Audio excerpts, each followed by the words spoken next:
Listen, the real issue is not, can God break the cycle? Will God break the cycle? We know He can and will.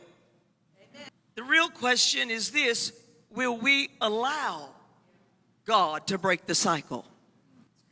Because sometimes when you have grown up in dysfunction, dysfunction feels more familiar than freedom in Christ Jesus.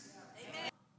You see, in the Gospel of John, it tells the story of a paralyzed man who had laid at the pool of Bethesda for 38 years. And on occasion, the angel of the Lord would come down, trouble the waters. The first person that stepped into the water would be made whole and healed. But on this particular day, Jesus shows up, and He asks the man at the pool of Bethesda a question.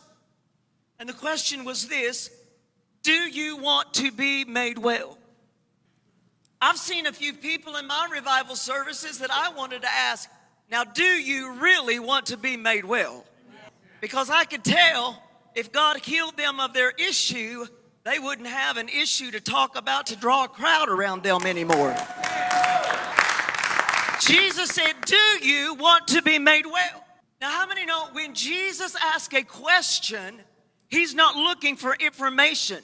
When Jesus, and He did this many times in His ministry, when Jesus asked a question, it is for our benefit so that we can take self-inventory and self-assessments. He said, do you want to be made well?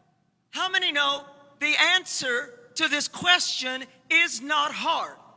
The right answer is, how many know what the right answer is? The right answer is, yes, Lord, I want to be made well.